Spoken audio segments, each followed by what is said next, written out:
New York shimmered like a multifaceted jewel.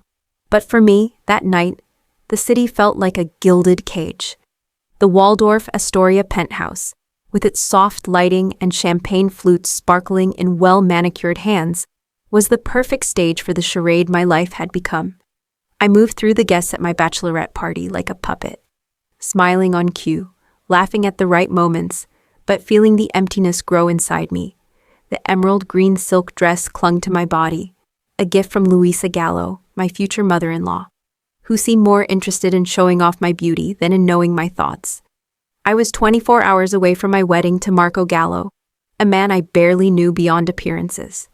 He was charming, with a smile that promised security and a touch that suggested ownership.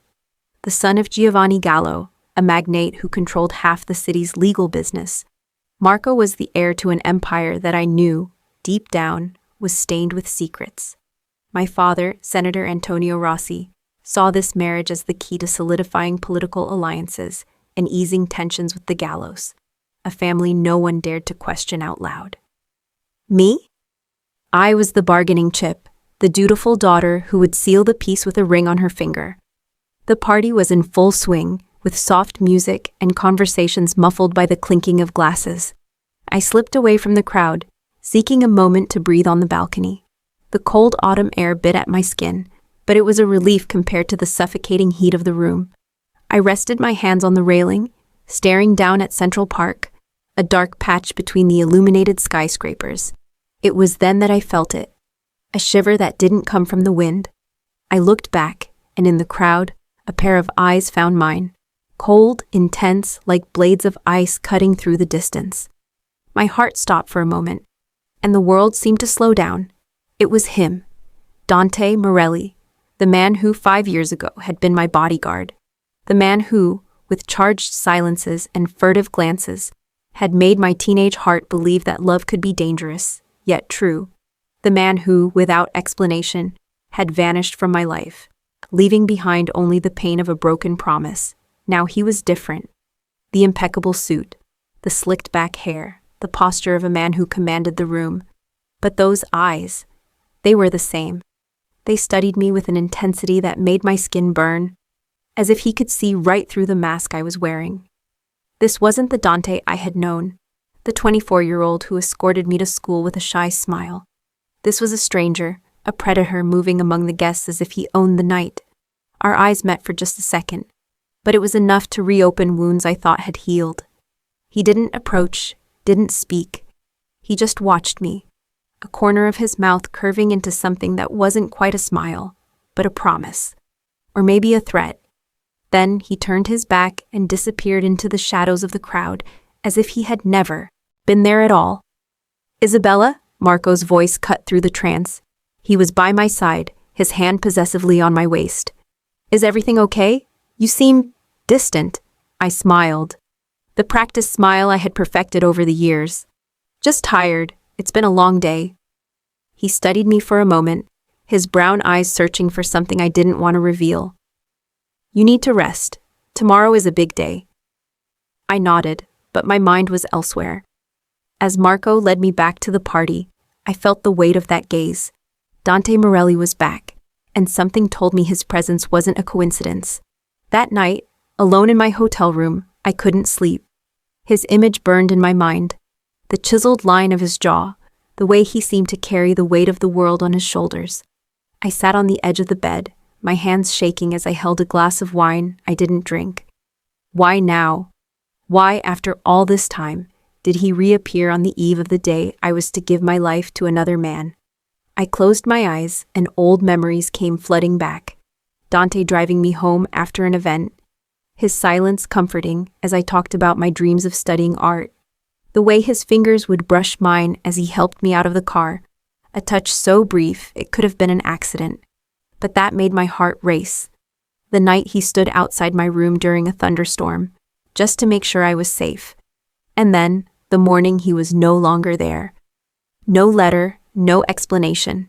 Just emptiness. Now, he was here. And I knew, with a certainty that terrified me, that his return would change everything. I wasn't wrong. The next morning, as I was preparing for the final dress fitting, I received a text from an unknown number. It was simple, direct, written in letters that seemed to echo his voice. Don't marry him. Meet me at Pier 17, midnight. Come alone. My heart leaped. I looked at the engagement ring on my finger, a cold diamond that felt more like a handcuff than a promise. I should have ignored the message. I should have told Marco, my father, anyone. But instead, I deleted the text and put my phone away, as if I could hide the secret even from myself. That night, as the city slept, I knew I would face a choice: stay and fulfill my role, or risk everything for a man who had already abandoned me once. The bell to my room rang, and my heart jumped into my throat. It was too early to be Dante, or was it? With trembling hands, I walked to the door, knowing that opening it would change my life forever. I opened the door with my heart in my throat, expecting to find those icy eyes that had haunted me the night before. But it was just a hotel employee, delivering a breakfast tray I hadn't ordered. Courtesy of Mr. Gallo, she said, with a polite smile, before leaving. I closed the door, the relief mixed with a pang of disappointment I didn't want to admit. Dante wasn't there, but his message still burned in my mind, like a coal that refused to be extinguished.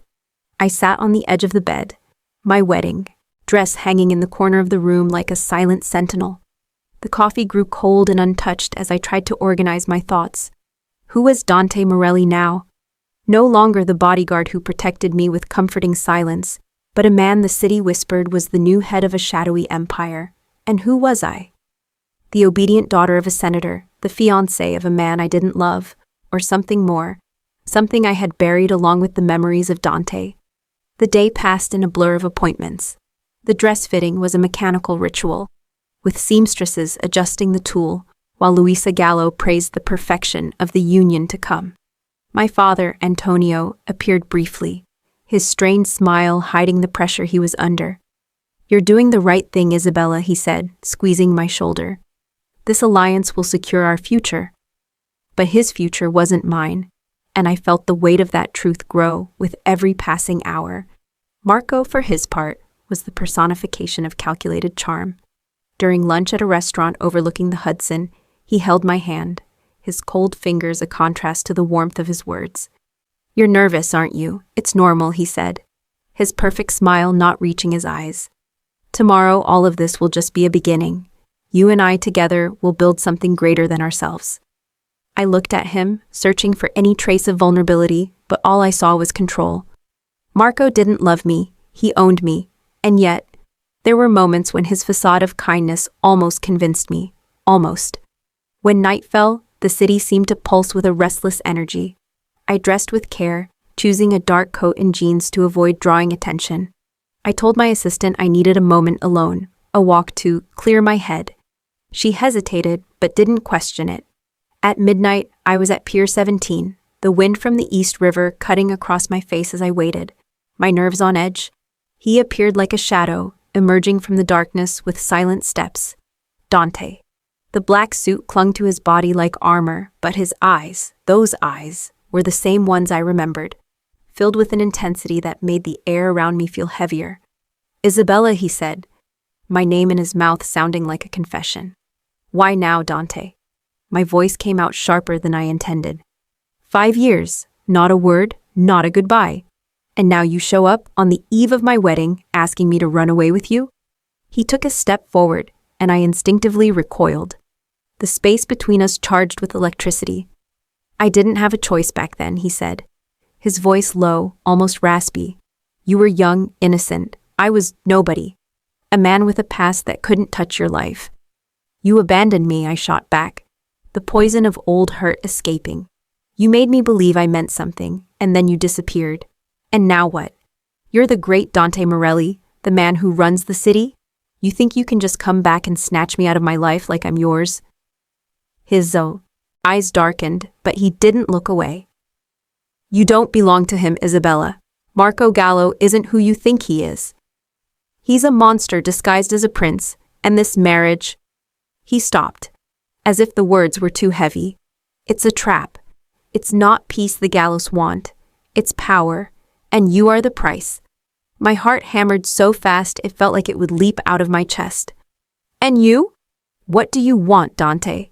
Why should I trust you after everything? He moved closer, the heat of his presence surrounding me like an invisible current. Because I already lost you once, I'm not going to make that mistake again. The wind carried the distant sound of the river, but the world seemed to have shrunk until it was just the two of us. He reached out as if to touch my face, but stopped halfway, his fingers hovering in the air. Come with me, Isabella. Not to my world, but away from his. I know I don't deserve your trust, but let me prove that I can protect you. There was an urgency in his voice, a vulnerability I didn't expect. But there was something else too, unspoken secrets, shadows I could see in his eyes. I wanted to believe him, wanted to throw myself into that abyss of desire and memory, but the wound of his departure still ached. You left me with nothing, Dante, I said, my voice trembling. I waited for you. Months, years. And now you expect me to throw everything away for a promise you've already broken once? He closed his eyes for a moment, as if my words were a knife. When he opened them, there was a fierce determination in them. I know what I cost you, but if you stay with Marco, he'll destroy you.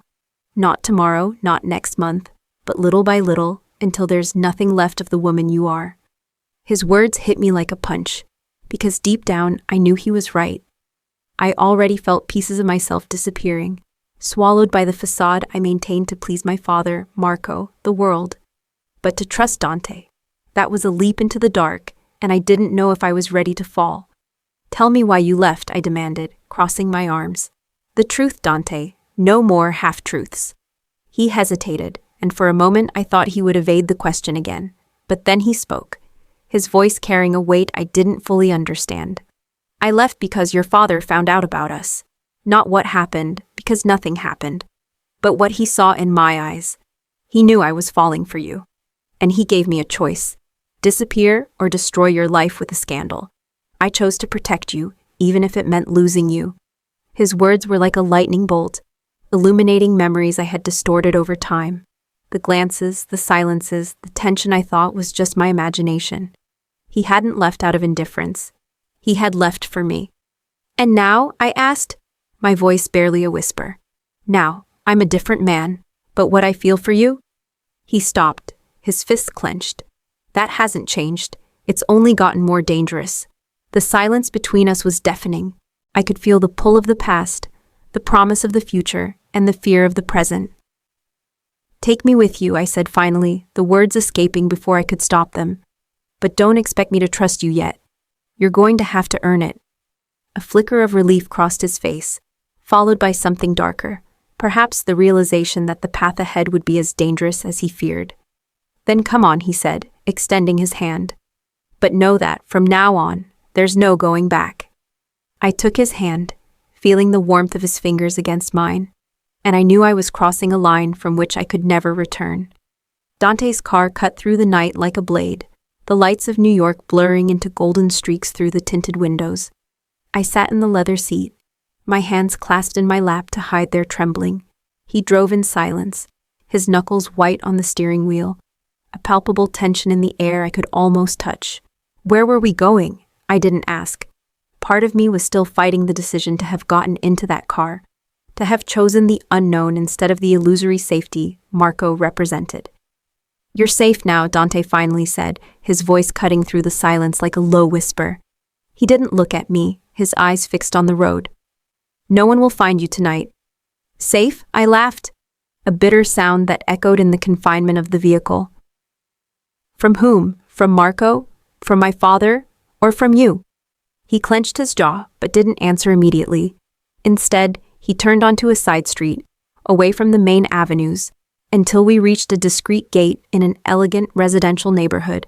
The gate opened with a remote click, revealing a mansion hidden behind tall trees, a stone and glass sanctuary that contrasted with the chaos of the city. My place, he murmured as he parked. No one comes here without an invitation. I got out of the car, the cold night air wrapping around me like a reluctant hug. The house was a study in contrasts, a modern facade, but an interior warmed by fireplaces and dark wood furniture. Dante guided me inside, turning on dim lights that cast dancing shadows on the walls. He prepared drinks, whiskey for him, tea for me, as if he knew I needed something comforting. We sat on a soft leather couch, a coffee table between us like an invisible barrier. "Why did you bring me here?" I asked, holding the warm cup like an anchor. "What happens now?" Dante leaned forward, elbows on his knees, his eyes finally meeting mine. "Now we talk. For real? No more masks." The hours stretched into a dance of revelations and silences. He told me about his rise, how, after leaving my side, he had plunged into the world that had always called to him, building alliances and navigating dangers I could barely imagine.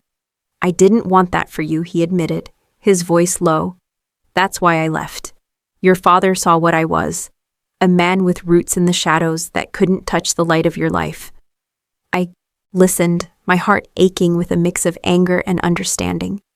But when it was my turn, the words flowed like a dammed river. I told him about the years without him, the art school I abandoned to please my father, the engagement to Marco that was more of a negotiation than a choice. I became someone I barely recognized, I confessed, tears threatening to fall. A pawn in a game I didn't ask to play. Dante listened without interrupting, his eyes softening for the first time. When I finished, he reached across the table, lightly touching my fingers. The contact was electric, a reminder of past touches I had buried. "You're not a pawn, Isabella. You're stronger than that, more than they are." That night turned into days. Dante's sanctuary became our isolated world, a cocoon where time seemed suspended. Candlelit dinners on the terrace, with the city twinkling in the distance like fallen stars. Conversations that lasted until dawn, about stolen dreams and regrets that shaped us. He showed me pieces of himself I had never seen. The man behind the power, vulnerable in moments of quiet. One night, as he played the piano in the living room, a soft, melancholic melody, I approached, sitting beside him, our shoulders touched, and the air became charged with a tension neither of us dared to name. "Why does this feel so right and so wrong at the same time?" I murmured, my fingers tracing the keys next to his. He stopped playing, turning to me. His eyes, dark and intense, held mine. "Because it's real, and real always hurts a little." The desire grew like an underground current, subtle but undeniable. Accidental touches that lasted a second too long, glances that said what words couldn't. But there was also distrust, mine, mainly. I saw the calls he answered in a low voice, the brief meetings with associates who came and went like shadows. "What do you really do, Dante?" I asked one afternoon, as we walked through the hidden garden. "Besides protecting me?" He hesitated, the sun filtering through the leaves, highlighting the lines of fatigue on his face. "I take care of what's mine, and I protect what matters, but not everything is pretty, Isabella. There were choices I made. That changed me." His evasion bothered me, but I pressed gently, building trust brick by brick. He revealed layers, the loss of loved ones that had hardened him, the responsibility that weighed on him like a crown of thorns. And I shared my insecurities, the fear of being used again, of giving myself to someone who could disappear. Then came the unexpected trip. "I need to go to a meeting," he said one morning, packing a small suitcase. "Come with me. It's safer." The destination was a seaside villa, hours away by car, a place of discreet luxury with views of the endless ocean. There, amidst exclusive parties disguised as business meetings, I saw his other side, the respected, feared, but fair leader. During a dinner in a chandelier-lit hall, he introduced me as a close friend, his hand on the small of my back sending shivers. But in private moments, in the suite with the balcony overlooking the sea, the tension reached new peaks. One night, after a heated discussion about trust, he came closer, his body inches from mine. "What do you want from me, Isabella?" he asked, his voice raw.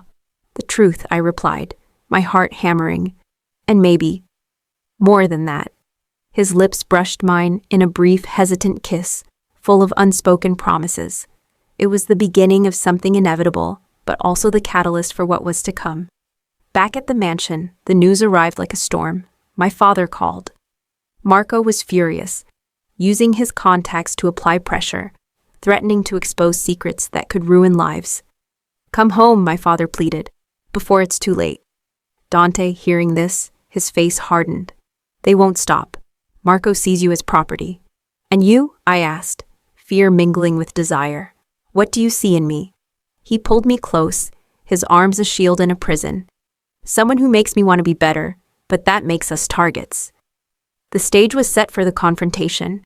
I knew that choosing to stay with him meant facing chaos, but desire, and something deeper, held me. The ocean still echoed in my mind when we returned to Dante's mansion, but the calm of the seaside villa felt like a distant dream. The city swallowed us back up with its incessant pulse, and with it came the reality we had tried to ignore. I felt closer to him than ever.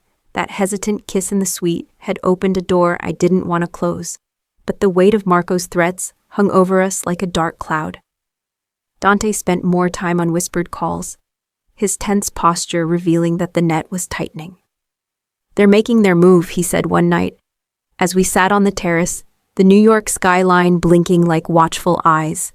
His hand covered mine, but his eyes were distant, calculating risks I barely understood. "Marco won't stop until he has you back. It's not just pride, it's power. Losing you weakens the alliance with your father." I leaned forward, feeling the cold night breeze. "And what are we going to do? Stay hidden forever?" He squeezed my hand, a gesture that was both comfort and warning. "I'll handle it, but you need to stay here, safe." That word, safe, sounded like an illusion. I had chosen Dante, but each day revealed more layers of his world, layers that made me question if I really knew him. Still, the desire between us grew, a force that pulled us into stolen moments. A touch in the kitchen while we made dinner, a prolonged gaze that said more than words. It was as if we were dancing on the edge of a cliff, knowing that a fall was inevitable. Then, the blow came. My phone rang in the middle of the night, a number I recognized immediately. My father's. Dante was next to me in bed, his arm around my waist, but he sat up, alert, when he saw my expression. "Answer it," he murmured, but his voice carried a tension that chilled me. "Dad," I said, trying to sound calm. "Isabella," his voice was hoarse, broken in a way I had never heard before. "They came here, Marco's men. They said if you don't come back, things will get worse. For all of us." My stomach churned. "What did they do?" "Nothing yet, but the threats. Your mother is terrified. Please, honey, come back. End this before they lose their patience." I looked at Dante, who heard every word, his face a mask of contained fury. "I can't, Dad. Marco isn't who you think he is. And this man you're with, Dante Morelli, he's worse, Isabella. You don't know what he's capable of." The call ended abruptly, leaving a deafening silence. Dante got up, running his hands through his hair. "They're using your family as bait, a classic Marco move, manipulating the weak to get to the strong."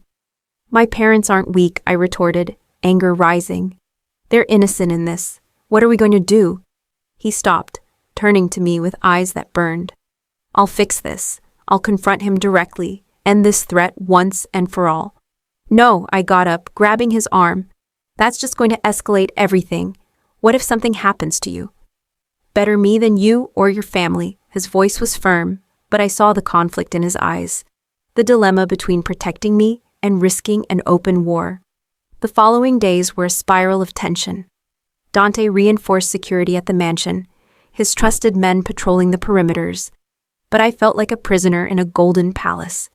Our nights, once filled with closeness, were now marked by charged silences. I saw the guilt in him, the weight of having dragged me into this. "I should have let you go," he murmured once, as we lay in the dark. "My world poisons you." "No," I said, turning to him. "I chose to be here, with you." But desire was now mixed with doubt. I wanted him. Every touch, every glance pulled me deeper. But the fear of losing everything was growing. Then came the revelation that shook the foundations. An anonymous message arrived on my phone with an attached file. Old documents, reports I had never seen. My heart stopped as I read. Years ago, when Dante was just an emerging name, he had been involved in a dispute that destroyed the reputation of a close ally of my father. It wasn't direct violence, but a calculated betrayal that led to the financial ruin of a childhood friend's family, something that had marked me deeply. making me doubt loyalties and close myself off to the world. And Dante was responsible. I confronted him in the living room, the printed file shaking in my hands. Is this true? You did this? To Luca's family. You knew that affected me, that it made me lose faith in everything? Dante froze mid-motion, his face paling. He took the papers, his eyes scanning the lines as if they were a sentence.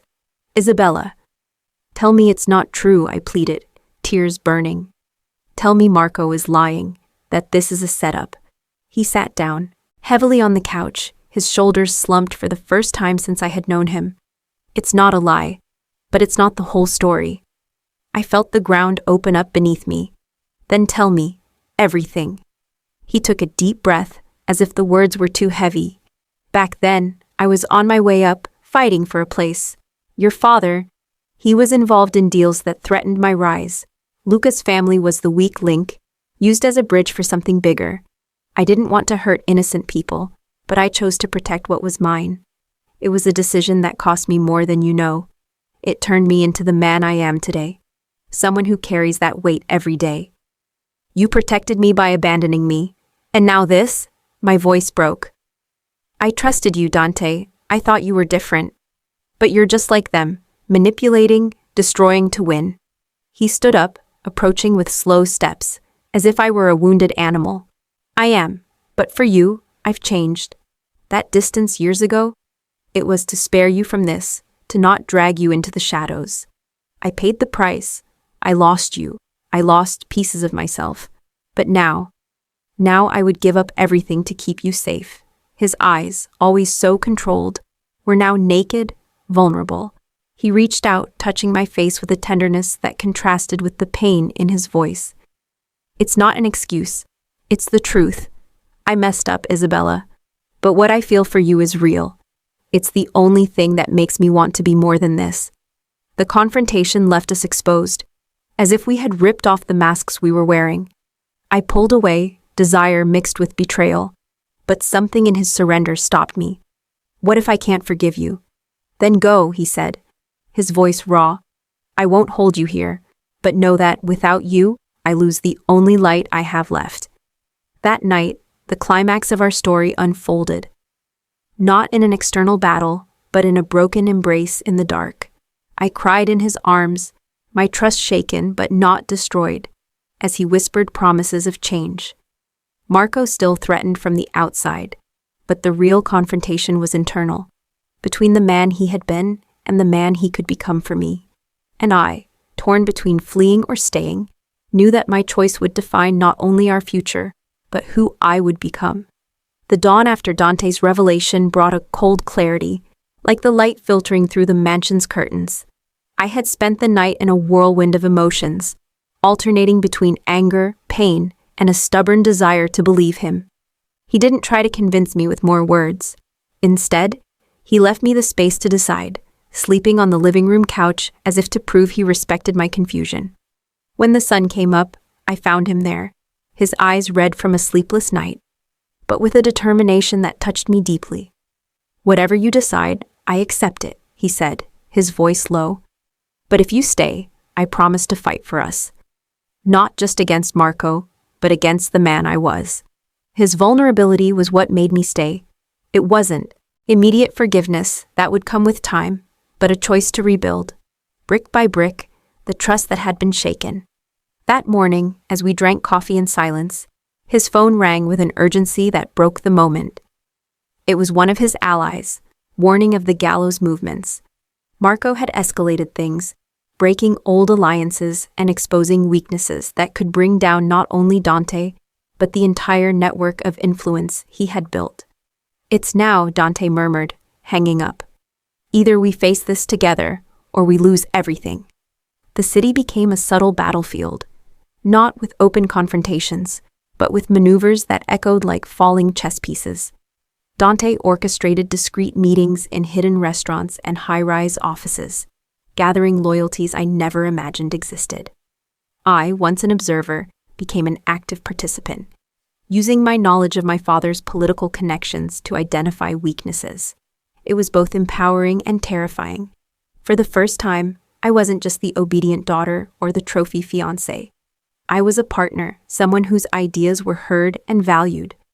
Marco counterattacked with cruel precision, spreading rumors that undermined Dante's reputation and pressuring my father to the point where he called me again, begging for a surrender. "This is destroying everything we've built," he said, his voice trembling. But I saw beyond the manipulation now. Marco didn't want peace, he wanted dominance.